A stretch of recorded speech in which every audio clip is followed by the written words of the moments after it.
have to volunteer. Don't you remember how I came here? I begged to take Continuous's place. Perhaps you've heard of Helen. Face. I launched 1,000 ships. And maybe now just 500.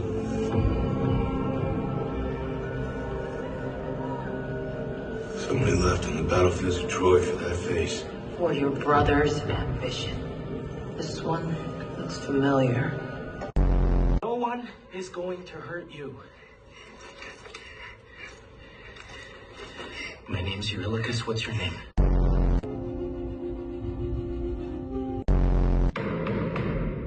And Barney, scream into the ground. Hey, now tell me, what's the commotion? It's a hot party that rocks. Come join us for all the excitement, thrills, and fun. Yeah, we're the tops. Now you know the place, so be right here. Everything is happening on Fox Kids. On Fox Kids.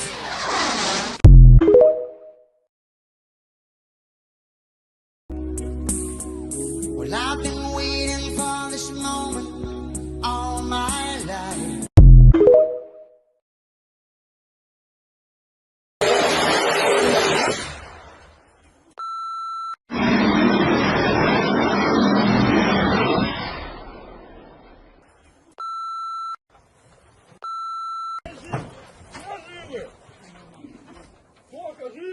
Тачка, чё? Тачка, тачка, тачка.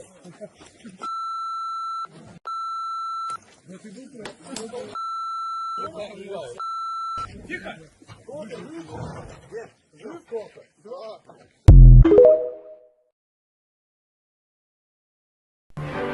They're coming from all corners of the universe to a Burger King near you.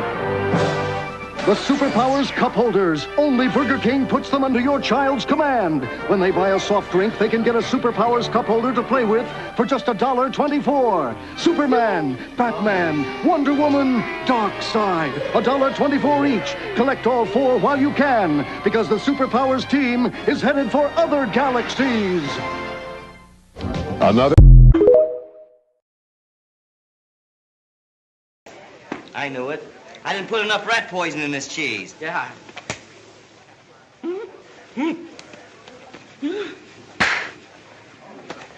What's the idea? What does he think I am, a rat? Yeah, what about it? Well, you don't have to tell everybody. Says you're right. You started everything. Oh! I can't see! I can't see! What's the matter? I got my eyes closed. Get out. Oh, spread out. Come on.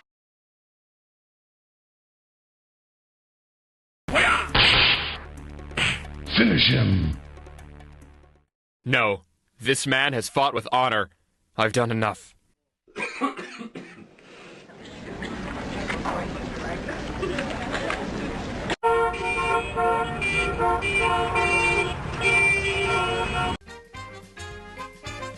I'm back. Oh, you would not believe the day I had. How was the tournament? Honey? I'm sorry, there's no cure for this level of dizziness. He'll never fight in a tournament again. Hey, buddy, come on, move it. What kind of dump is this? Fire! Sorry, man, but you gotta go. I can't take it anymore. I thought I was strong enough, but I just can't. Hey, Linda, we going or what? I'm sorry, but he's here for me.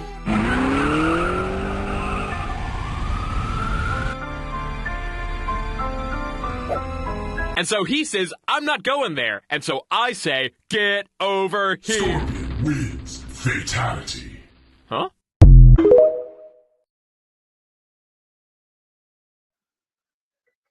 Okay, okie doke. What's up, guys? What's happening with everybody today? What a week. What a crazy weekend. What a crazy week. Lots of things to talk about. However, a little short on time. So I'm going to try to run through these things real quick and give you my thoughts on these things. So the Odyssey is here. I don't have plans to see it today. I will see it very soon. I will catch this this weekend for sure. It looks like it's from based on the reviews, it looks like it's going to be something massive, huge, just a big, giant, epic piece of theater. But with the controversies aside, which I heard were minimal, I also hear other reviews out there that are very honest, and there's very few with that do that. Like Chris Gore's review for the Odyssey, I listened to that, and I could tell there is a clear cut, honest review, straight to the point, and a lot of things that I heard about this from his review did not put my fears to rest. There is a lot of things about this film that are problematic for me as far as not like the casting or whatever. I could kind of care less in a sense, but the fact is that when you have a movie that takes place at a certain time, I don't mind that you speak English, but at least convince us and seem like you are talking in the aesthetic of the time. You know what I'm saying? So I've heard excuses saying, "Well, if I wouldn't say this, it would be in Greek," or I get that. I get that you would say it in Greek. I'm not asking for authenticity to the T, but give us something that will make us feel like we're out, we're there with you guys. You know what I'm saying? But I don't know. I haven't seen the movie yet. I got to watch it for myself. Maybe perhaps I'll like it. Maybe there's a perfect balance of both. I'm not sure. But I know that there's characters that were made up and brought in for this movie, with the casting of somebody that they placed that character in this movie, just to have them there, just so that they can get some sort of recognition of some sort, which kind of seems a little desperate in a way. But if you were to look at the context behind things with Christopher Nolan and said actor, there's a history there. There's context. They've worked together before. So to add on something for somebody, for someone that you consider a friend, okay, that's fine. That's cool and all. But if you're also playing a proxy of another character that was supposed to be there, then we get what you're trying to do. It kind of just seems weird and strange, but that's besides the point. How is the movie as a whole? I don't know yet. I am yet to see it, like I said before, but I will catch this. But my expectations with this film will be pretty much met at the door. I will watch this with an open mind, of course, like with every film you have to, but again, you have to kind of get us in that world. And a lot of people are really scared to even be honest, because let's be honest here. We live in 2026 in a time where we have dialed back so much in society that everything is either this. You're either this or that if you don't like this. And that's just fucked up. And I don't care. I'm going to tell you exactly how I feel. If it sounds like this in one way, well, that's your problem. You know what I'm saying? That is a you problem. That's not a me problem. If I have something to say, to just come out and say it, I will say it. But at this point, I'm not looking to gain popularity. I'm not looking to gain, money, access, all that stuff. So I've got nothing to lose except pretty much my dignity. And that means a lot to me. So I'm not going to go out there and try to kiss ass just for the sake of trying to, oh, I want to get to the next level here, with the bullshit department in Hollywood or in that sphere, in that bubble. I'm not all about that. So with that being said, The Odyssey looks like a movie that a lot of people are going to be scared to be honest about now, but in the coming years, let's say 10 years from now, we're going to hear everyone's real thoughts about this film. However, on the flip side of that coin, there are things about this film where the controversial castings only have a brief moment in this film. And why is it so controversial? Why is it controversial? Well, I'll tell you why it's controversial. Because people don't like shit like this in a time like this. Now, if this movie were to come out 20 years ago, it would be different. People wouldn't talk about this. People wouldn't say like, oh, well, that's woke and this and that. I get why people are saying that. I also get why people are saying, look, man, it's a fantasy, it's a story, it's this and that. I can understand both sides. However, I'm more lean to the side of the fact that if you're going to adapt something, at least get the aesthetic right. Get the fact that you could get somebody who can resemble the character. If you're not going to get somebody who's Greek, get someone who looks kind of like a Greek person. You don't do that by casting Carrot Top as Achilles. I get why people would be like, that doesn't sit right with me, especially in the time right now where Hollywood has a big mouth and they give themselves away and say, hey, look, you need this, and that to get an Oscar nomination. So when we see this, like, this, how it's being displayed, it's not that people are racist. It's not that people are very like, oh, well, why did they cast? No, people are complaining about Matt Damon as well. The thing is that you are doing this to check boxes so you could contend for the Oscars instead of just making a proper adaptation that you truly want to make. But of course, they're not going to come out and go, well, I wanted to make this version, but we decided to settle on this. That's not professional. You don't do that. And props on Christopher Nolan by just keeping it straight and just simple and to the point. Doesn't get political. He doesn't veer off and talk about, Trump and all this other stuff. I mean, that all these celebrities are having a meltdown out of me. I mean, he just sticks to the point. So props on him for that. So I understand all sides. So I get that. And then when you've got idiots like John Campea coming out and making videos, disingenuous videos that seems like he's reading off a script that was made from GPT. I mean, come on, give me a fucking break, dude. Give me a break. Everyone can sniff the bullshit. Your fans won't call you out on it because they like you. But a lot of other people like myself out there that kind of stumble across this video and we're thinking, maybe you got a point. It's such shit. It is such a disingenuous kissing of the ass. Hope I get, access to the next premiere. It just seems desperate. It's so weird.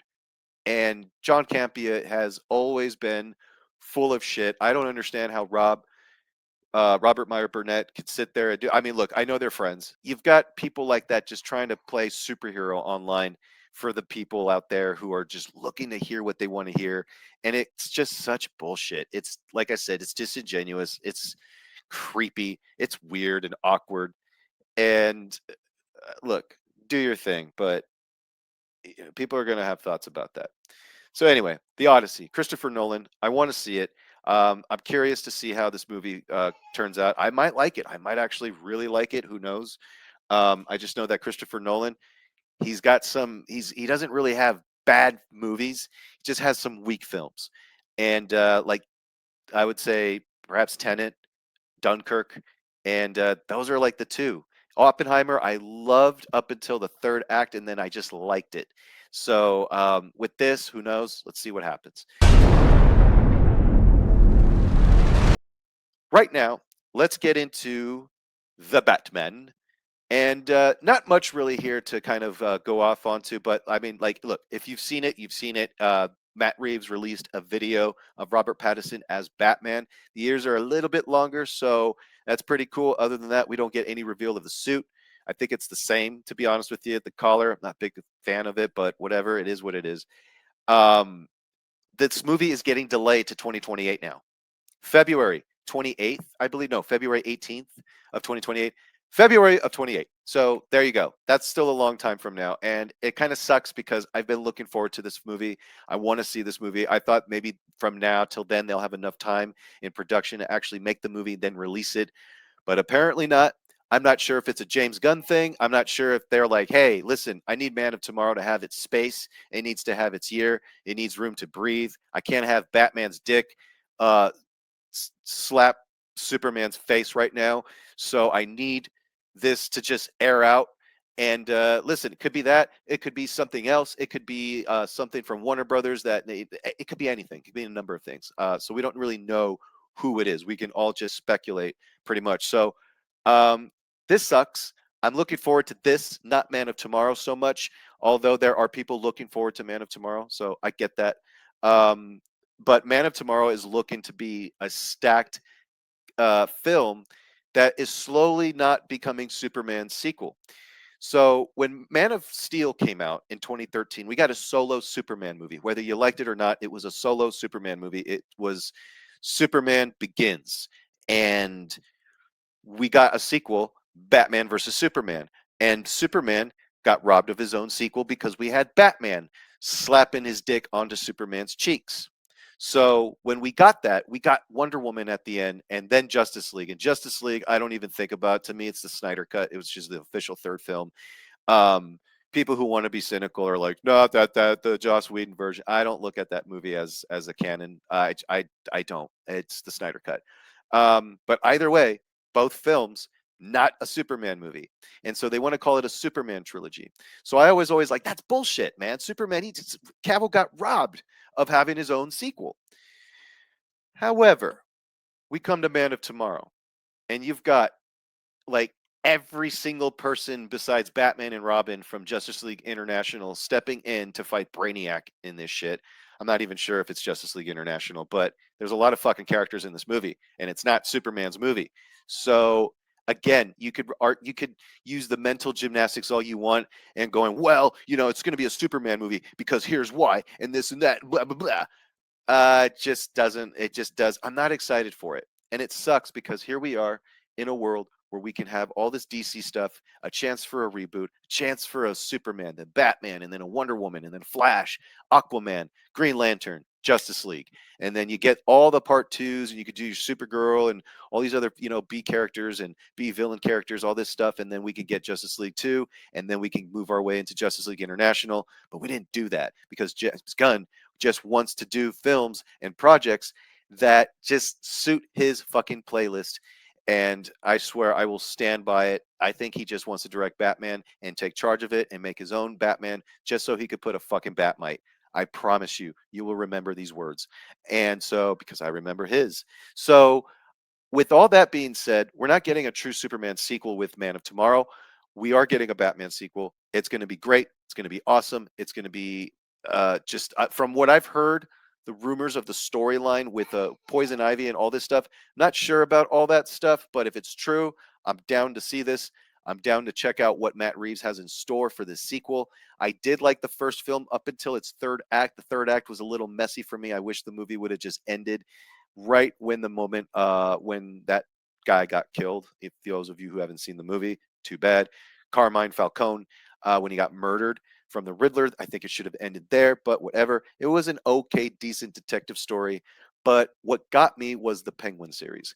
That expanded that world of Gotham City for me to make me think, okay, I'm invested in this.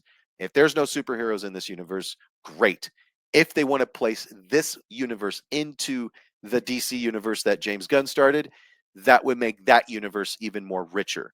And it wouldn't do anything for the Batman. It would just put so much pressure on, hey, Superman, you got to match up to this level, and everything else also that follows. But I guess they're not. It's all just mediocre bubblegum pop bullshit. I hate that fucking expression, but that's the term I'm going to use because that's really what it is. But that's what it is, and that's what we're getting. So the Batman Part 2, it's delayed, unfortunately, but we're still getting it. It's just crazy that a sequel would take this long to get done, but hey, here we are.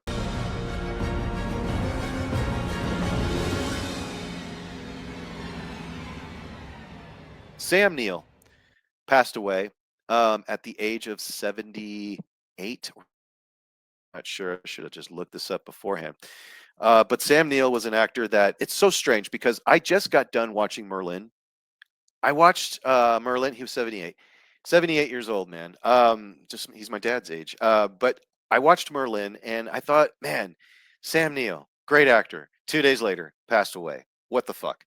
And he was just one of those actors that I always grew up watching in everything, from even classic films, from AMC Monster Fest. They would always show the Omen sequel that he was in. I saw Event Horizon countless times. I've seen Jurassic Park. I can't even tell you how many times. And other films and other things that he's been in, Hunt for Red October, all that stuff. And he's just a guy that I've continuously seen in my youth and all that stuff in films and all that stuff. And so, and then knowing his battle with cancer and everything, it's just, it just sucks, man. And he's such a terrific actor. That's an understatement, but Sam Neill, he was a great man and great guy, great actor, and just a wonderful humanitarian. Loved animals, and I loved his videos on Twitter or on Instagram, but they were always on Twitter that I saw of him with other animals, and it's great. He was like a really cool guy, and like I said, it just sucks when things like this happen. But he did succumb to pneumonia, I believe. I think that's what got him because his immune system was pretty weak, so he passed away from that, and it got him real hard. So, and that sucks. Fortunately, he's not here with us anymore. So, Sam Neill, rest in peace. Great man, great actor, brilliant altogether. Point is, you are alive when they start to eat you. So, try to show a little respect. Okay.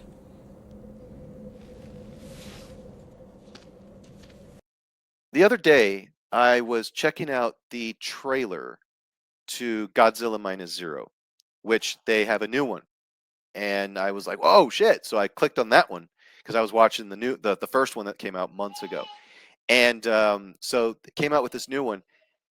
I got to tell you, man, this movie looks great. It looks so, oh my God. Like, I wish I didn't see the trailer. Godzilla Minus One to me was the best Godzilla movie ever made. Just ever made, period. Period, the end. Okay. You can't top a better monster film than that. And if you take away the Godzilla aspect out of it, it's still a great film. It's a great movie about characters just coming together and just rising to the occasion and getting, it sounds generic, but getting together, it's really what it is, and just kind of overcoming their fears and all of this stuff. And it was so good. And it was just, it was so relatable. And it was a perfect balance of, yes, there are human characters, but they made you give a shit about them. And it made the monster even more terrifying. And Godzilla was not the friendly monster. He was the one that came into the city and just wanted to level it. And he did. And it was great. And so you've got a terrific film, great ending, but you left something there for a sequel. And this is the sequel that's coming out. I cannot wait for this movie, guys. This movie looks great. Visually, it looks like the first film with a little bit of a bigger budget. It looks loud. It looks insane. I have no idea what's going on, but it looks fun. I'm there. I'm in. I'm invested. I don't need any more trailers. I hope they don't release any more trailers. I hope this is just something that's it and just keep releasing the same footage. That's it. That's it. We want the mystery there. I want to go into it just not knowing shit except that Godzilla is back. We've got the same people in this film. Looks like they're back. So let's go. I'm in. Let's do it.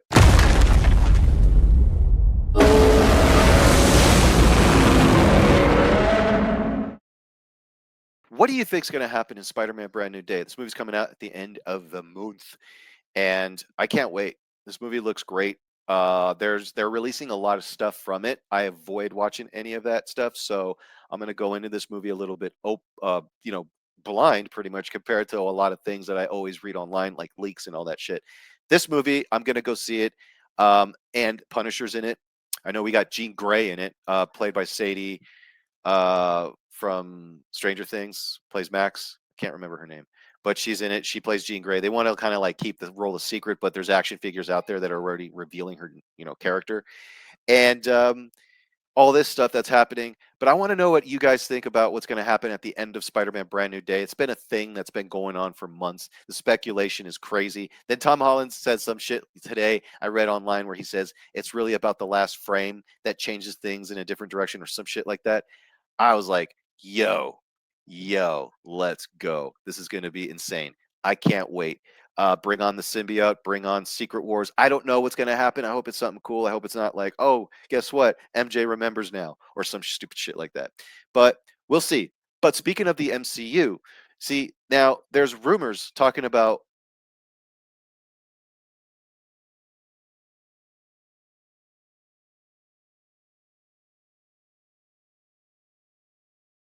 the actor Adam Driver portraying Magneto in the new X-Men reboot. To which I have to say, if that's true, if that casting is true, okay, I could see that working. Looks good. Adam Driver's a good actor. I think he would actually pull off a character like that, just in my opinion. And they've got the gentleman who plays in the Conjuring films. He was also in Watchmen. He was in the Aquaman films. He plays Aquaman's brother. Patrick Wilson, I believe his name is, to play Xavier. He's rumored, he's eyed to be playing Xavier. Great, cool. There you go, son. There you go. Sorry, I had to pull one of these little things out of the apple from my son. There you go, sir. Sire. So anyway, so I think he looks the part. Shaved head, all that stuff. Just give me a good story. Give me a good X-Men story. You've got the Jean Grey. I could see Magneto working. I could see Xavier working if that's the actor there. I just really hope you guys pull through with the casting. This is the X-Men. This is the MCU X-Men. This is a chance to go back and just do it again and just break all stereotypes. And I'm talking about the stereotypes of this era, this climate, this cultural war bullshit. Go back to making mutants the mutants. People hating mutants. Don't make it an allegorical thing for anything. Just make it fucking mutants. Mutants against mutants, and the humans out there just kind of hate them, but that's kind of like a side thing. That's a side problem. The major problem is Magneto and his goons. I want a fucking good X-Men story. Give us Beast, give us Cyclops, give us Jean, give us Iceman, give us Storm. I want to see all these characters. Make it a movie that takes place in the 60s, the time when the X-Men were created. And that way you can have some fun throughout the decades and just have some, creative freedom instead of being so tied down to the modern day. I don't know. I don't think they'll do that. But you got the director of the Thunderbolts, which I don't think he's a terrible director. He directed a competent film, a forgettable movie, but a competent one. But I wasn't a fan of it. But it was a movie. But he doesn't have a reputation. He doesn't have a reputable resume for us to be like, this is the guy to make the fucking X-Men. You know what I'm saying? Like it's not like Bryan Singer back in the day when Bryan Singer was announced to be the director for X-Men back in 2000. I remember being 14, reading online, and I'm like, oh shit, the guy who directed Apt Pupil and Usual Suspects. Dude, bring it. Bring it. That's like saying like Robert Eggers is taking on the X-Men. It's like, holy shit, it's gonna look gray as fuck, but bring it. You know what I'm saying? Like that. The director of the Thunderbolts, a television commercial guy. And the Thunderbolts wasn't even a hit. It was just like a movie. He came out and it boom, it exists and it went away. Just poof, faded away. They tried to make it a thing because it's the new Avengers and stuff like that. You've got talented actors in that film. There's no denying that. Everyone in that movie is great as actors in other things. In this movie, I felt like the screenplay just kind of made them kind of annoying and caricatures of it just didn't mesh well. It didn't flow. Didn't feel organic like an MCU movie of before. So I don't know.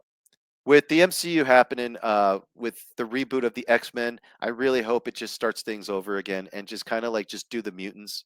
I don't know if they're going to do that because they're all about just punching out more content. It feels like they don't learn their lessons. They just keep doubling down on things and just waiting for gold to happen. It's not going to happen that way. Sometimes you just got to take a rest. I would love to see the MCU take a 2-year break and then go back to the swing of things. Start fresh, refresh that brain, take a nap and just energize your body again. Get some batteries into your system. And that's what the MCU needs. But with Disney on its ass, that's impossible. It's just like, no, we need more content.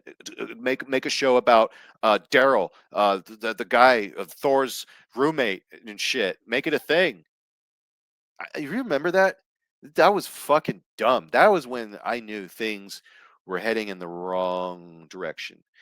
And that's what I'm afraid of, is the MCU X-Men is going to have its Daryl, and they're going to be like a character that just nobody cares about, that they thought was funny in one scene out of the whole movie, and they're going to be like, make a show about that guy. We need content. Wild. But what do I know? I'm just a piece of shit paying customer, right? At the Shanghai Expo, they released the image, which is a concept art of sorts, which is displaying all of the Avengers. Everybody who's in Doomsday right here looks like a big, gigantic, heroic mess. This image here does nothing for me, and that is telling. I'm usually someone who just gets excited over stuff like this. I'm like, I thought I would be excited for this, but I'm really not. And if the leaks are true, which I know that they are, based off of what I was reading over the course of time, everything matches up to all that. Look, I don't care for most of the characters that are in this film, to be honest with you, okay? They are not compelling enough for me. Like, I was invested with the MCU from 2008 up until 2018. So it doesn't do anything for me. Everything in this image here, besides Thor and Steve Rogers, Casual America, which I saw that in the comment section, I was like, that's fucking funny. He is Casual America. And then you've got Falcon, which is just very just up there in the distant, and you can't really see his little buddy there. Shang-Chi looks like he was added in the last second. Like, the people went, oh shit, we forgot he's in this movie. So they just like placed him in there. Other than that, I don't care for anybody in this film. It's like, you have to care. They rushed into these characters and they're like, no, you have to care about them because look what's coming. And it's like, no, that's not how it works. And that's not what they did the first time leading up to Endgame, Infinity War Endgame. So this is troublesome. And when you've got a trailer like Dune 3 that just came out and just blew my mind, knowing what's to come for Avengers Doomsday and seeing what is to come from Dune 3, holy shit, no competition. I am for certain that this movie will not do well, and it will not do as well as they think it will. It looks like it's going to be in trouble. Who knows? I could be completely wrong. I would love to sit here and tell you Avengers Doomsday was the most amazing film ever. I want to walk out of that theater amazed and just go, this was the best movie ever. Or I'm going to sit here and tell you that this movie just destroyed and murdered the MCU, whatever's left of it. So go ahead and comment below. Tell me what you guys think about this image. Does it get you excited? What do you think is going to happen? Where do you think it's going to go? Do you think this is going to be the doomsday of the MCU, or do you think this is going to be something that's going to thrive and people are going to just you know be in line for Secret Wars at this point? Who knows? What do you guys think? Go ahead and comment below. I know it's a very short show. It's a nice little 25-minute or 30-minute show, depending on how long I fucking make the intro to this. Who knows? Let's see what happens. But I've got to get going. However, I will see you guys, talk to you guys much later. I will be back this week. Until then, I'm out. Peace.